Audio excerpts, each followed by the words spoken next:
quelquefois, je reproche à un article qu'on écrit sur un de mes livres de ne s'occuper que d'un livre et comme si les autres n'existaient pas.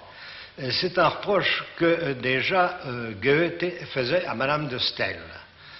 Mais en même temps, je me rends compte qu'il y a de grandes difficultés à ce que l'on parle d'un de mes livres, à ce qu'on écrive d'un de mes livres, comme si on les connaissait tous, pour 4 raisons que je vais essayer de vous énumérer. La première que je sens en moi-même très bien, c'est que quel que soit l'auteur que l'on aime et que l'on préfère, on n'a en réalité jamais tout lu de lui. Moi, il n'y a aucun auteur de qui j'ai lu tous les livres. Ça, c'est la première raison. La seconde raison est à cause de la somme énorme de sensations, d'idées, d'humeurs, de réflexions, d'observations que suppose une œuvre comme la mienne qui s'étend sur 51 années. La troisième est à cause d'une mobilité qu'il y a en moi, que je serais presque tenté de dire de l'ubiquité, et qui me permet d'être à la fois dans des sentiments extrêmement opposés, ce qui me sert beaucoup, inutile de vous le dire, pour mes romans et pour mon théâtre, et qui me fait dire quelquefois en matière de plaisanterie ce que dit le diable dans l'Évangile. À quelqu'un qui lui demande son nom, il répond « Je m'appelle Légion ». Je suis moi aussi une légion de personnages que je fais sortir quand ça va bien. Quand ça va dans mes œuvres de fiction, ça va très bien parce que ça les rend vivantes. Quand ça va dans mes essais, ce n'est pas sans des difficultés, parce que quand des essais où on parle de soi et de soi-même pendant 51 ans sont mis bout à bout, il y a forcément des contradictions si on est sincère. Les gens qui ne sont pas sincères se font un personnage tout d'une pièce, alors eux, on les applaudit. Les gens qui sont sincères se contredisent forcément, et alors il apparaît une œuvre qui est quelquefois assez bigarrée. Il est cette façon que j'ai d'être moi-même et d'être moi-même dans des différents personnages, je ne dis pas personnage, ça serait d'être une pause, mais dans des différents moi-même, si vous voulez, a été observée d'une façon intéressante pour 2 raisons. Parce qu'elle a été écrite par mon professeur de philosophie de Sainte-Croix, M. Paul Archambault, qui m'avait donc vu de près pendant 1 an, qui me connaissait donc un petit peu comme homme ou comme jeune homme. Et la seconde raison est qu'elle fut écrite après mon second livre, c'est-à-dire tout à fait au début de ma carrière. Et ce monsieur est mort. Il écrivait à ce moment-là un livre qui s'appelait Jeune maître en 1923, et il écrivait « Le principal mérite, même littéraire, de Monterland, c'est de s'être accepté en entier ». C'est un jugement qui est intéressant pour quelqu'un qui vous a fréquenté pendant 1 an.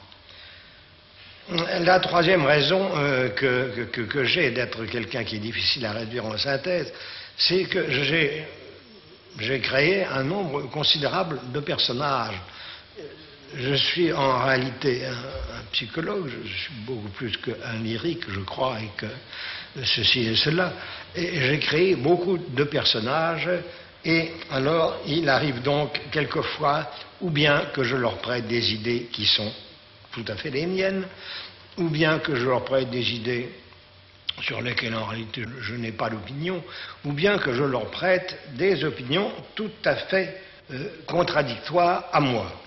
Et cette synthèse, cela complique les choses pour une raison que je vais vous dire, parce qu'elle a un certain intérêt général, je vais vous la dire dans une seconde.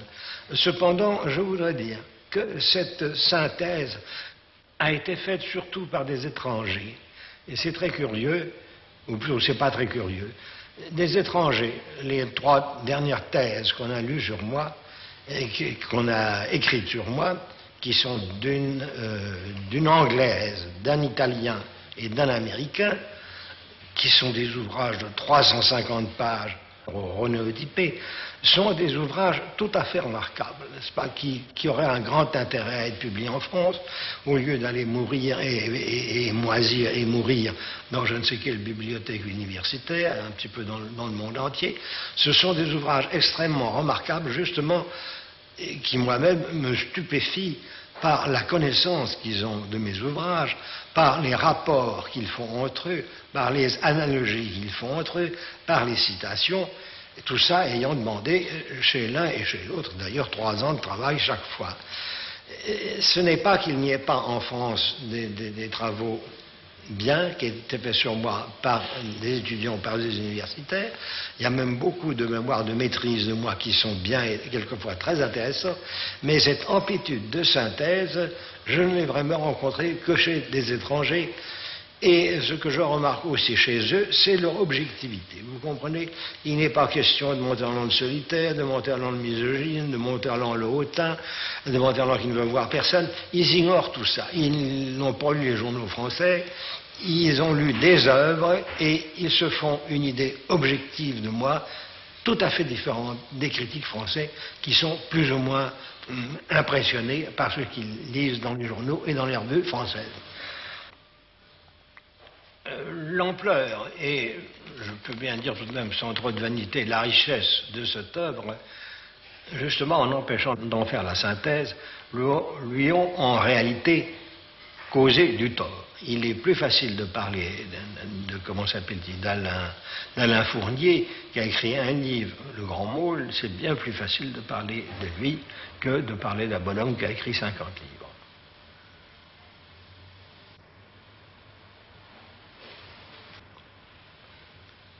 Je voudrais maintenant essayer de faire la synthèse de cette œuvre. Une partie en est faite d'essais où je parle en mon nom personnel. Et une autre partie est une œuvre de fiction où je fais parler des personnages qui, comme je viens de vous le dire, disent des choses qui n'ont aucun rapport avec ce que je pense. Et à ce point de vue, je voudrais vous faire une observation qui est très intéressante parce qu'elle ne me touche pas et qu'elle a un caractère général très important. C'est qu'on ne cesse, non seulement pour moi, mais pour tous les auteurs, de mettre dans leur bouche des choses qu'ils font dire à leurs personnages. Cela est constant. Je vais vous en citer un exemple. Je vois un jour, comme épigraphe d'un livre français, une phrase, je ne me rappelle pas laquelle, qui était à peu près l'humanité n'a aucune importance, il ne faut pas s'occuper de l'humanité, ils sont tous des salauds, quelque chose comme ça. Signé Tolstoï. Je me dis, c'est tout de même un peu raide, car nous ne sommes pas habitués à ce que Tolstoï dise ces choses. Enfin, je ne suis pas amusé à refeuilleter tout Tolstoï, qui a été, je ne veux pas dire un de mes maîtres, mais enfin un homme qui m'a beaucoup influencé. Mais enfin, il se trouve que quelques années après, je tombe sur la phrase. Cette phrase était dite ou par le prince André, ou par Ivan Ilitch, ou par un personnage qui n'avait rien à voir avec Tolstoï.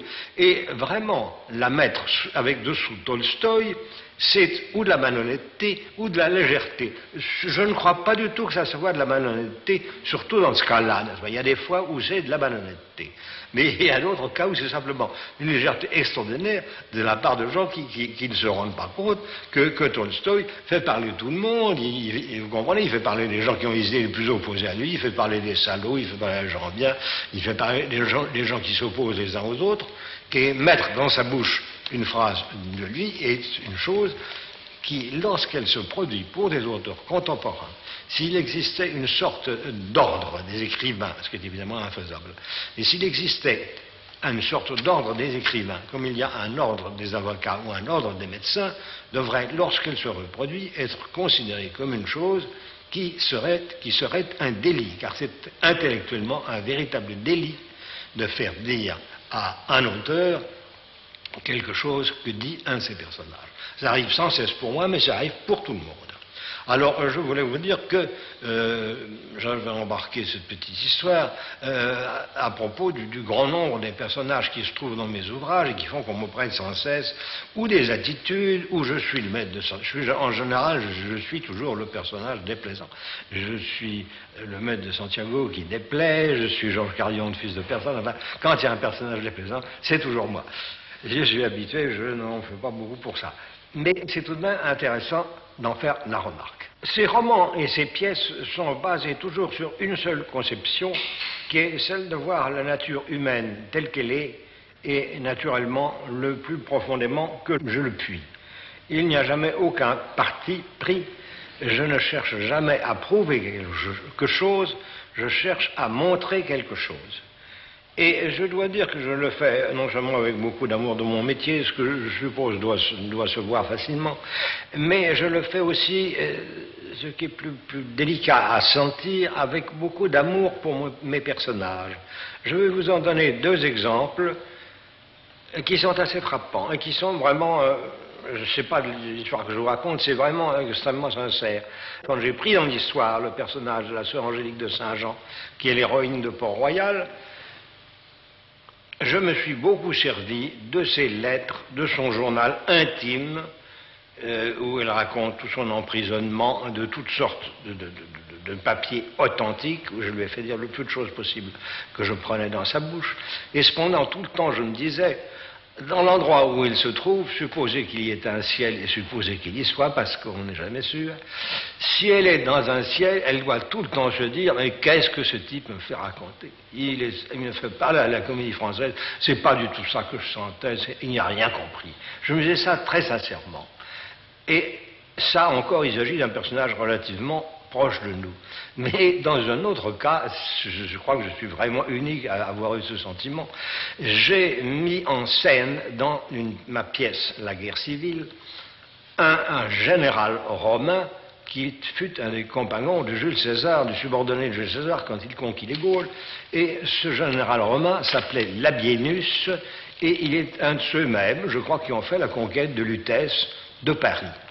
Évidemment, tout le monde ignore qui est Labienus, on s'en fiche complètement, ça n'intéresse personne. Cependant, pour les besoins de ma pièce, j'avais besoin de le noircir. Et j'ai eu un tel scrupule à noircir ce personnage qui vivait 50 ans avant Jésus-Christ que j'ai changé son nom parce que je n'ai pas voulu salir la mémoire d'un type que personne ne connaît.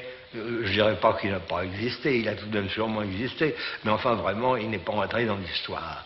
Alors je crois qu'il faut avoir pour cela un grand amour de ces personnages. Et des personnages comme Malatesta sont des personnages que j'aime, qui eux-mêmes ont ensuite influé sur ma vie. Après je les ai écrits, enfin il faut vous raconter beaucoup d'histoires. Je ne me suis jamais demandé si une telle conception de la façon d'écrire était classique, puisqu'on dit que je suis un classique, d'ailleurs on ne le dit jamais dans un sens très sympathique.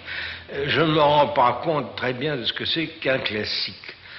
Je n'ai même pas cherché la définition dans les dictionnaires qu'on donne aujourd'hui, mais je vois seulement cette chose qui est assez amusante, c'est que lorsque je lis les petits ouvrages analogues aux livres de poche, qui étaient publiés à peu près les mêmes dans mon enfance et dans mon adolescence, je vois parmi nos classiques, intitulés les classiques modernes, je vois M. André Theuriet et je vois M. Jules Clarty. Je ne sais pas si M. André Theuriet et M. Jules Clarty, ça vous dit grand-chose, si vous avez lu beaucoup de leurs œuvres, mais enfin, il y a des gens qui ont cru, au moment où ils publient, des éditeurs, qui ont cru que c'était vraiment des grands classiques. Ça montre à quel point il faut être prudent quand on fait des collections de classiques et avec quelle prudence il faut agir. Je vous dis ça parce que je parlais du mot classique, n'est-ce pas, dont on m'accable souvent. Je vous disais aussi que mes pièces cherchent à montrer plutôt qu'elles ne cherchent à prouver, et que je ne me mets jamais complètement dans un personnage, et j'aurais voulu vous donner l'exemple d'un type qui s'appelle Georges Carillon dans mon théâtre, qui est le héros de Fils de personne, qui donne des leçons à tout le monde, et notamment à son fils, et qui, dans la pièce qui fait la suite, chronologiquement, de cette pièce devient un très triste, un très sale individu qui envoie son fils dans la résistance pour se dédouaner et qui est assez ignoble. Donc je n'ai pas du tout voulu faire un personnage exemplaire, je ne fais jamais de personnage exemplaire, j'ai fait un personnage qui, de bien qu'il était, sous le coup de la peur, devient moche. J'ai peint, je vous disais, énormément de personnages et peut-être ne se rendant pas compte. Je vois une thèse italienne, elle vient d'être publiée sur moi, on dit Monterland Démiurge, ça s'appelle Monterland Démiurge. Le mot Démiurge d'abord n'est pas connu beaucoup en France, et puis ensuite il est assez prétentieux. Mais enfin, ça veut dire, vous le savez sûrement, ça veut dire un créateur d'êtres vivants, n'est-ce pas? J'ai créé beaucoup d'êtres vivants, j'ai peint des femmes, et parmi elles, des femmes dans l'état qui est le plus difficile à imaginer pour un homme, c'est-à-dire par exemple une femme qui attend un enfant, qui attend d'accoucher, des femmes frustrées comme celles des jeunes filles. J'ai peint beaucoup d'enfants quand j'étais un adulte, et j'ai écrit les garçons, où il n'y a que des garçons et que des adolescents qui parlent vraiment la langue, vous comprenez, leur langue, enfin la langue des garçons et des adolescents, qui d'ailleurs, on peut le dire entre parenthèses, est restée à peu près la même depuis les années 1811-1812 où je la vivais. C'est assez curieux. Bon, mais j'ai écrit ce livre quand j'avais 70 ans. Je n'ai cessé de remplir mes pièces et mon roman, Les garçons, de personnages ecclésiastiques qui ont tous reçu l'approbation des ecclésiastiques, au point qu'il y a l'un d'eux qui s'appelait Monseigneur Jobit, qui m'a dit à une répétition de la ville dont le prince était un enfant, devant témoins, entre autres devant Jean Meyer, je voudrais, au cours de ma vie sacerdotale, avoir prononcé les paroles que vous faites prononcer au directeur de votre collège. J'étais très sensible à cet éloge venant d'un ecclésiastique distingué, mais tout de même, je suis incrédule, je n'ai aucune foi catholique, et je n'ai même très peu d'instruction religieuse, puisque je vous disais tout à l'heure que je t'ai dispensé des cours d'instruction religieuse. J'ai peint un vieillard qui est le roi Ferrand de la Reine Morte quand j'avais moi-même 43 ans, et j'ai peint des types dans la misère alors que j'ai eu la bonne fortune de n'avoir jamais de souci d'argent, et j'ai peint longuement un anarchiste de l'armée rouge espagnole dans Le chaos et la nuit, alors que, quelles que soient mes pensées là-dessus, et supposé qu'il y ait en moi pas mal d'anarchie et pas mal de subversion, puisqu'on a proposé à Gallimard, au lendemain des événements 68, un livre intitulé Monterland ou la subversion, enfin je ne suis tout de même pas un anarchiste de l'armée rouge. Et cependant, je l'ai imaginé pendant 250 pages. On a retenu surtout mes personnages durs et incapables, et implacables. Il y en a d'ailleurs très peu, mais enfin il y en a quelques-uns dans mon théâtre qui parlent en effet un langage terrible, et notamment il y a le terrible Cisneros, qui est le régent d'Espagne, et qui est surtout le cardinal Cisneros, le cardinal d'Espagne, et qui était extrêmement dur, et qui a même, c'est un détail que les gens ne savent pas, on l'avait proposé, on avait fait un procès pour sa béatification peu après sa mort, et on a trouvé qu'il avait été tellement cruel, qu'il vraiment il avait été tellement féroce, qu'il a raté sa béatification. Je ne sais pas si ça s'appelle la béatification quand on n'est pas saint, enfin peu importe. Ben, il a raté tout de même le fait d'être saint Jiménez de Cisneros. Mais tous ces personnages très durs qu'on a surtout retenus, puisqu'on associe surtout à mon nom, au point de vue littéraire, la dureté, implacable, cassant, etc., chacun d'eux a un petit coin de tendresse et d'émotivité qui est très grand. Par exemple, ce terrible Cisneros aimait beaucoup son roi, je peux dire son futur roi, qu'il est parvenu à faire établir sur le trône, qui était tout simplement Charles Quint, et qui n'a rien eu plus pressé que de le ficher à la porte aussitôt qu'il a pris le trône. Sa seule amitié dans la vie a été un jeune moine avec qui il avait quêté quand ils étaient entrés dans les ordres. Il avait tout de même son côté affectif. Le père de fils de personne, qui est réputé pour être extrêmement grave et rigoureux et impossible, enfin barbare avec son fils, a pour son fils une tendresse que j'ai rarement vue. Je l'ai vue chez des mères pour des fils, mais je l'ai rarement vue pour des pères chez des pères pour des fils. La rigoureuse sœur Angélique de Port-Royal, qui est connue dans l'histoire par son caractère implacable, a cependant une affection très tendre pour la petite sœur Gabrielle, qui elle-même a été retenue dans l'histoire. Et je dirais même que je suis probablement le seul à avoir fait du personnage de Don Juan dans une pièce de moi qui a été un four, mais la question n'est pas là, c'est tout de même une très bonne pièce, à avoir fait de Don Juan un brave type, chose qui n'a jamais été faite, puisque son caractère classique est au contraire d'être très cynique et très dur. J'ai fait de lui un très brave type, c'était une des raisons d'ailleurs qui ont fait tomber la pièce. Je ne parle pas des autres personnages de mes pièces ou de mes romans, comme le lieutenant Ouligny, par exemple, dans La Rose de Sable, ou comme Ravier dans Celle qu'on prend dans ses bras, qui sont toujours des gens très gentils. Mais enfin, eux deux, on ne parle jamais. On m'a dit quelles sont vos œuvres de théâtre que vous préférez. Alors là, je répondrai très nettement en suivant l'ordre chronologique. Fils de personne, Le Maître de Santiago, La ville dont le prince est un enfant et Le cardinal d'Espagne. On m'a dit, estimez-vous, qu'il y ait certaines de vos pièces qui ont été méconnues. Je dis oui, deux, Celle qu'on prend dans ses bras et Don Juan. On m'a dit, estimez-vous qu'il y ait des romans de vous que vous préfériez aux autres, soit, on va y répondre, je vais y répondre lorsqu'on m'a... En enchaînant ça à l'autre question, on m'a fait, estimez-vous qu'il y ait des romans de vous qui soient méconnus? Je dirais oui, je crois que Le Chaos et la nuit est un de mes meilleurs romans, que la seconde partie du Chaos et la nuit est une des choses les plus fortes que j'ai écrites, et je crois aussi que Les Garçons, malgré un beau succès de librairie qu'ils ont eu, n'ont pas été mis à leur véritable place, qui est pour moi la première dans mon œuvre romanesque, étant donné que je crois que c'est une œuvre plus vraie, plus vivante, plus riche et plus profonde que La ville dont le prince est un enfant.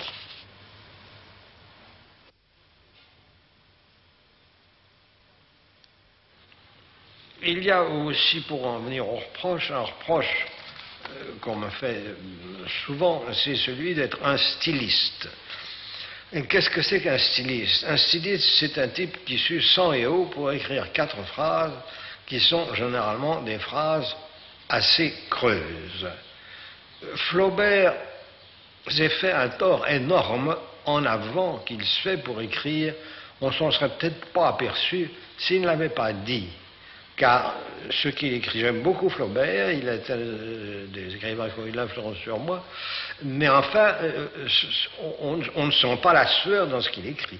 Seulement, il a eu le malheur de le dire, et alors, depuis, on dit toujours, etc., etc., etc. Et pour moi, je crois que le style est une chose qui vous sort de vous-même. Je crois qu'un écrivain a tous les styles, pourvu que ce soit un style naturel. Moi-même, je me sens capable d'écrire dans une langue très débraillée. Je pourrais faire un livre entier en argot que personne ne comprendrait, et je suis capable en même temps d'émouvoir et de rendre vivante et de faire pleurer les dames en écrivant une langue qui est uniquement du XVIIe siècle, comme celle de Port-Royal, où il y a, je crois, une seule phrase où j'ai mis un mot qui est douteux, mais où tout le reste est écrit exactement comme dans la langue du XVIIe siècle. Je crois il y a aussi une phrase que l'on entend toujours répéter, que l'on voit revenir sans cesse, qu'un grand écrivain ne tient que par le style, que c'est le style. Mauriac a répété ça 50 fois, quelquefois en me citant d'ailleurs, avec les séjours d'amour, les séjours où il m'aimait. Un grand écrivain reste par le style. Je ne crois pas que ce soit vrai, n'est-ce pas?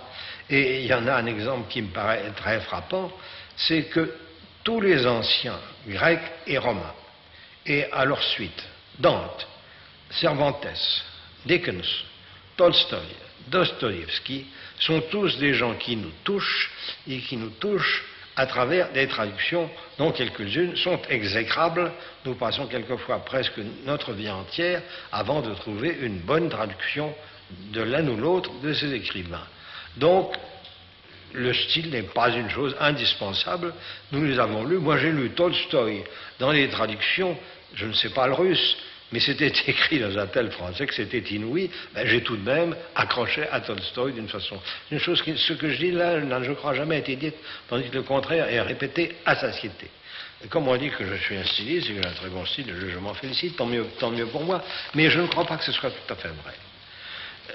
Quant au mot de rhétorique, il y a des gens qui l'emploient à monsieur. Alors ça, c'est vraiment une ânerie complète, car j'ai vraiment tout ce que j'ai écrit, je l'ai tiré ou de mon cœur, ou de mes tripes, ou de mes entrailles, ou de ma sensibilité, ou de ma nervosité, tout ce que vous voudrez, mais ça n'a jamais été cru, sauf peut-être, mais alors ça c'est vraiment bien permis, il y a peut-être certaines pages ou passages de la relève du matin et du songe, mais c'était écrit par un garçon qui avait 23 ou 24, 25 ans, et à ce moment-là, il y a toujours un peu de littérature dans ce qu'on écrit.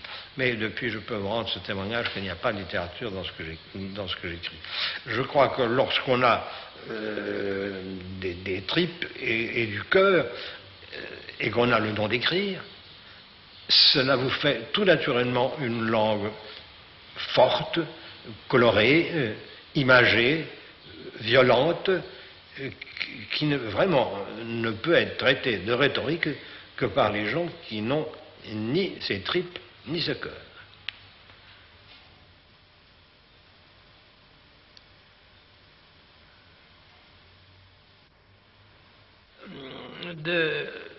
Je dirais que cette sensibilité qui se montre dans mes premières pièces se retrouve aussi dans des essais ou dans des romans où, par exemple, j'écris, alors là je me permets de lire la phrase, j'écris dans la réédition de 1937 des Olympiques, s'il devait rester quelque chose de mon expérience sportive, ce serait la camaraderie.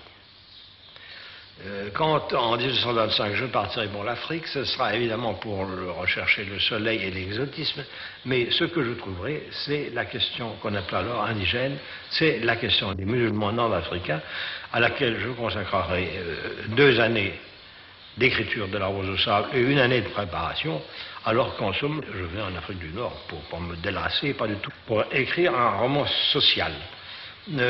Quand je reviens en France en 1940, je me cherche à me réengager, comme je vous l'ai déjà dit.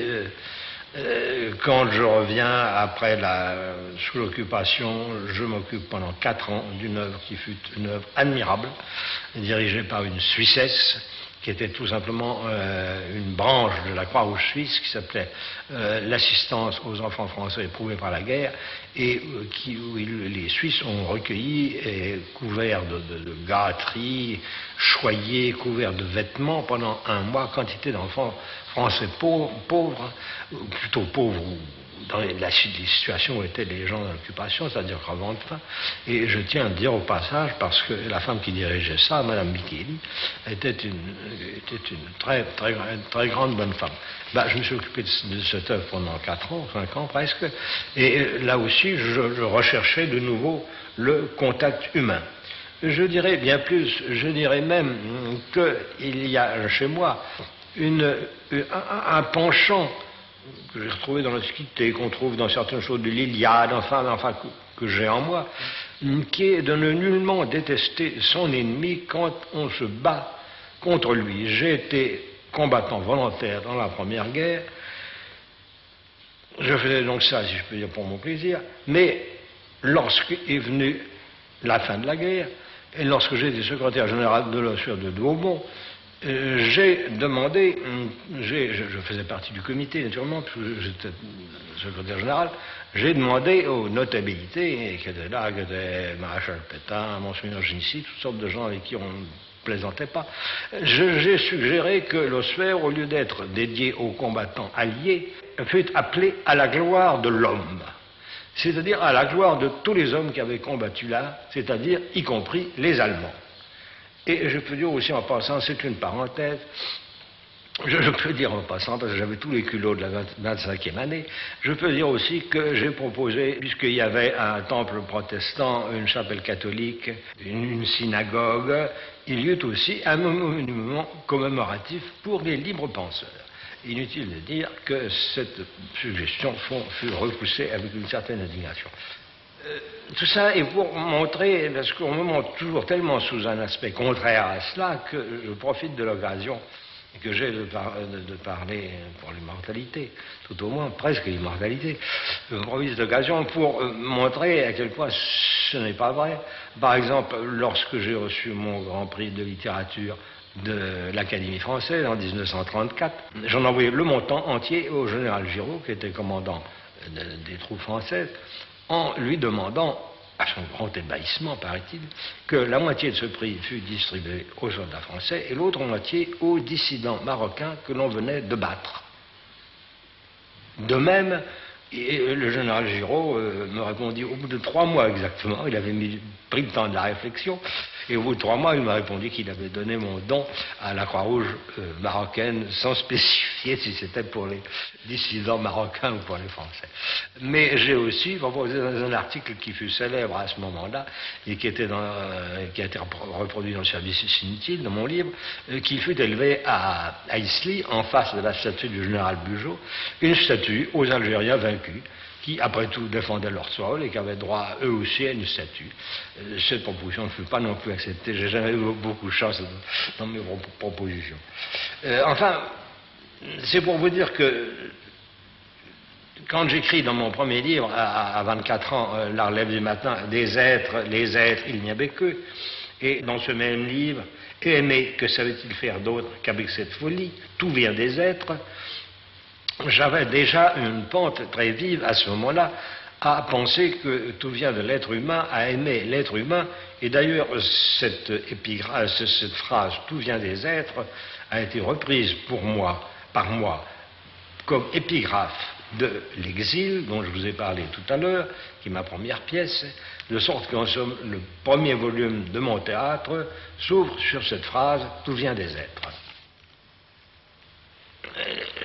Je crois qu'il n'y a pas beaucoup d'écrivains actuels français contemporains qui aient autant de sensibilité que j'ai. Enfin, ça, passons là-dessus. Venons-en à cette phrase très connue de Musset, « Ah, frappe-toi le cœur, c'est là qu'il génie », et à cette autre phrase beaucoup moins connue de Lamartine, « Celui qui sait émouvoir, c'est tout ». Et ces exemples sont bizarres, étant donné que ce qui permet qu'on joue toujours avec grand succès les pièces de Musset, ce n'est pas le cœur qui s'y trouve, et que le pauvre Lamartine n'est lu par personne. Mais cela dit, je dirais que moi aussi, j'ai toujours cherché à émouvoir. Je m'émeus facilement, j'ai eu une grande partie de ma vie une certaine facilité aux larmes que j'ai gardé longtemps.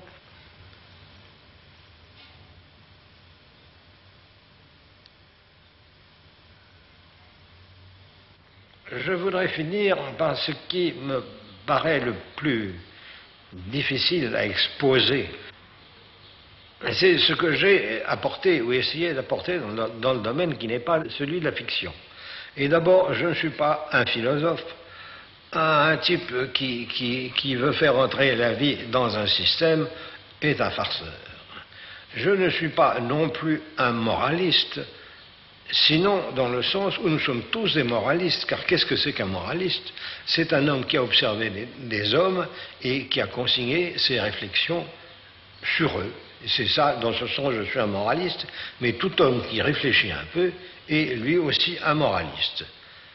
Je suis, je crois, un psychologue, tant dans mes œuvres de fiction que dans mes essais, et j'ai créé, non pas certes une morale, mais un certain nombre de règles de conduite que j'ai exposées surtout dans les 10 dernières pages d'un livre de moi, qui est le second livre de mes carnets, qui s'appelle « Va jouer avec cette poussière », et je crois que c'est pas des règles morales, ce sont des lignes de conduite. Je crois qu'elles peuvent être utiles justement à des jeunes gens qui me lisent, et souvent, un certain nombre d'entre eux m'ont rendu témoignage que ces lignes leur avaient été utiles. Quelle est donc, si vous voulez, la morale ou le système ou de quelque nom qu'on veuille l'appeler, qu'on peut tirer de moi? À la base de tout, il y a la raison, et la raison qui permet à l'homme de voir les choses telles qu'elles sont. La raison nous oblige à ne pas prendre au sérieux, même si nous les prenons au tragique, les choses d'un monde qui de tout temps a été absurde et qui est de nos jours d'une façon particulièrement délirante. On a beaucoup écrit sur l'absurde. J'avais écrit sur l'absurde de quelques années avant que les littérateurs qui se sont fait une spécialité de l'absurde ne s'en soient emparés, mais je dois dire que je suis tout à fait d'accord avec eux. Cependant, à côté de la raison, il y a ce qu'il faut appeler, mettons, l'âme, si vous voulez, le principe des passions, y compris la passion qu'est la générosité. Et l'âme et les passions demandent à prendre les choses au sérieux, en même temps que la raison nous demande de ne pas les prendre au sérieux.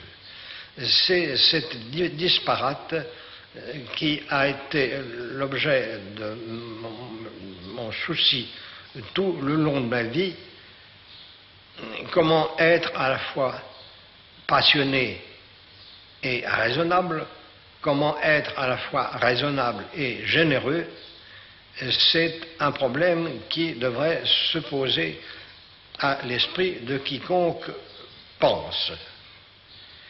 Je l'ai résolu par 2 ou 3 mots, et ici je ne fais que répéter assez maladroitement, parce que je ne suis pas un conférencier ni un philosophe qui sait très bien parler.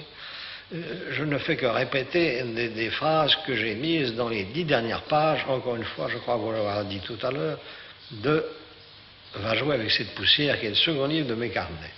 Je crois que ce problème peut être résolu en 3 mots, l'un qui est celui de la feinte, et l'autre que j'ai appelé, avec un certain abus, dont je m'accuserai dans un instant, l'équivalence et l'alternance.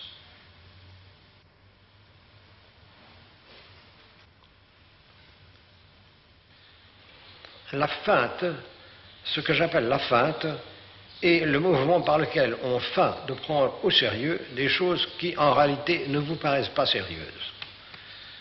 Dès mon premier roman, Le Songe, j'écris à 23 ans, je fais dire à mon héros plutôt, là je me permets de lire ma phrase, ainsi ai-je vécu, sachant la vanité des choses, mais agissant comme si j'en étais dupe. Et il y a là tout un long passage d'au moins 2 pages sur ce thème déjà développé par un garçon de 23 ans. Ce n'est pas pendant que je faisais du sport, c'est très longtemps après que je l'eusse abandonné, en 1939, que je pris conscience que dans le sport j'avais aimé la nature, la nudité, la jeunesse, la copinerie, tout ce que je vous ai dit déjà, mais que j'avais aimé essentiellement, et sans m'en rendre compte, la notion de jeu, et très exactement ce qui était à la base de ce qu'on peut appeler, je n'aime pas ce mot de la philosophie, je vous en ai déjà dit du mal, mais en fait tout de même ma manière de voir la vie. Dans le jeu, dans le sport, que ce soit un sport d'équipe ou que ce soit un sport individuel, et j'ai pratiqué les deux, la course de vitesse et le football, l'association, on se serre les dents, on se donne un mal de tous les diables pour quelque chose dont on sait qu'en réalité cela a très peu d'importance, puisqu'on dîne le soir avec l'équipe adverse et qu'à moins qu'on soit un professionnel, ce qui change tout à fait les choses, le fait que votre équipe ait gagné ou le fait qu'elle ait perdu, en réalité, ça n'a pas d'importance. C'est donc bien cette notion du jeu qui est au centre de ma vie. Quant à la formule sur le syncrétisme et alternance, Elle n'est pas très importante. On s'est trop occupé d'elle. J'ai eu tort de la lancer dans le public pour cette raison que le mot alternance va de soi. Lorsqu'on a ce que j'ai appelé syncrétisme, qui est un mot qui a d'ailleurs le tort d'être inconnu de la plupart des Français d'aujourd'hui, qui est l'union, c'était l'union dans les religions anciennes de toutes sortes de cultes différents, où certains empereurs adoraient à la fois le dieu égyptien, le Christ, Osiris, etc. Ils étaient tous mêlés dans le même panthéon. On appelait ça le syncrétisme, c'est un peu ce qu'il y a en moi, qui accepte tout ce qu'il y a en moi. Dans cette sorte de sensation d'ubiquité qu'il y a en moi, ne peut évidemment être résolue pratiquement que par l'alternance, c'est-à-dire qu'en faisant jouer chacun des sentiments l'un après l'autre. C'était donc pas la peine même de mettre ce mot d'alternance. Cette feinte de prendre les choses au sérieux, alors qu'on en est profondément détaché, et qui est une chose qui est essentielle chez moi toute ma vie, est une conception acceptable de la vie. Mais il y a une image que j'ai trouvée depuis, qui m'a fourni le titre de mon 3e tome de carnet qui paraîtra l'année prochaine, qui s'appelle La marée du soir. La marée du soir. C'est l'anecdote n'est pas un mot juste, c'est le fait de ces gosses qui passent une journée à construire un fort de sable sur la plage, en sachant très bien que la marée le détruira. La marée vient, elle le détruit, et les gosses éprouvent le même plaisir à l'avoir détruit, à la même excitation jubilante qu'ils ont eu à le construire avec ardeur, avec méthode et même avec minutie pendant toute une journée. Il y a là quelque chose que je trouve qui est très fort et qui est exactement la position que j'ai eue dans la vie. L'homme faisant en même temps tout pour le mieux, avec à la fois de l'ardeur et du détachement, et conscient que cela sera détruit, et allant même quelquefois jusqu'à le détruire lui-même avant de disparaître, pour montrer à quel point il n'a pas été dupe. Vous me direz peut-être, mais cela est dérisoire, ce n'est pas avec la marée du soir qu'on donne une justification, qu'une vie est justifiée. Et je vous répondrai à cela, non. Mais selon moi, une vie n'a jamais à être justifiée. Cependant, supposez qu'une vie doive être justifiée, voici comment je souhaiterais que la mienne le fût. J'ai entendu dans ma vie 2 phrases admirables. La première qui m'a bouleversé parce qu'elle m'était adressée à moi, et elle m'était dite par un enfant de 13 ans quand j'avais moi 53 ans. Et il me dit, quand j'entends dire du mal de toi, je ne le crois jamais. C'est une phrase admirable. La seconde ne me fut pas dite à moi, je l'ai entendue sur le front. On était en train d'inhumer un capitaine et un de ses hommes, un soldat de seconde classe, qui était de nature assez fruste, dit « celui-là, c'était un homme ». Eh bien, je ne crois pas, encore une fois, qu'une vie ait à être justifiée. Mais supposez qu'elle ait besoin de l'être, ces 2 phrases, si toutes 2 elles avaient été dites pour moi, et je viens de vous dire qu'il n'y en a qu'une qui a été dite pour moi, suffirait à justifier la mienne, enterrée comme le fut Pompée, mon cher ami Pompée, sur laquelle j'ai écrit une pièce, enterré comme le fut Pompée dans le désert par 2 êtres et eux seuls, un soldat et un enfant. Vous nous avez expliqué très clairement ce qu'est pour vous le jeu, l'alternance, mais je crois qu'il y a une chose qui a été obscur à certains de vos lecteurs, c'est comment s'articule chez vous l'héroïsme et le bonheur, l'appétit d'héroïsme et l'appétit de bonheur. Vous posez une question à laquelle, au premier abord, il me paraît difficile de répondre. Mais tout de même, il y a une réponse qui me vient tout de suite à l'esprit, c'est que l'héroïsme est une forme du bonheur pour un certain nombre de gens. Les gens qui sont... Il y a les baroudeurs, d'abord, qui aiment l'héroïsme, pour qui le bonheur est dans une certaine forme d'héroïsme très rudimentaire. Mais il y a aussi tout ce que par héroïsme on appelle les sentiments élevés, qui sont en même temps une sorte de bonheur pour ceux qui les ont. Il me vient à l'esprit l'aspect de ma chambre, ou l'aspect de ma chambre, ou l'aspect de ma vie, enfin, c'était pas la même chose. Quand j'attendais la guerre, que j'ai attendue pendant des années, pensant qu'elle allait éclater, toutes ces années que vous n'avez pas vécues, qui étaient des années où on était suspendus tous les samedis à se dire est-ce que ça va être la guerre, c'est-à-dire les années de 37, 38 et 39. Je les ai vécues, je me rappelle très bien les circonstances où je les ai vécues. J'avais tout préparé pour l'héroïsme, si vous voulez, c'est-à-dire le casque, les godillots, les musettes, tout était préparé sur une table, je pouvais partir en 1 heure. J'attendais tellement la guerre pendant 3 ans que j'avais une table où j'avais tout qui était préparé. Et l'autre partie de la journée, je cherchais ce qu'on appelle, je ne sais comment vous dire ça d'une façon décente, mais on appelle ça quelquefois des émoires. C'est-à-dire que je passais mon temps à chercher des endroits où aller faire la boire. Je n'ai jamais eu d'auto, j'en avais pas non plus dans ce temps-là. J'allais dans des banlieues extraordinaires pour changer ma gaz, où l'après-midi se passait également à chercher des logis confortables pour y vivre des heures agréables. Donc je faisais marcher de pair, comme j'ai presque toujours fait dans ma vie, parce que je ne suis pas l'homme du ou, je suis l'homme du et. J'ai toujours fait marcher ensemble les choses, je faisais marcher ensemble, disons l'amour si vous voulez, et de l'autre côté la préparation à la guerre.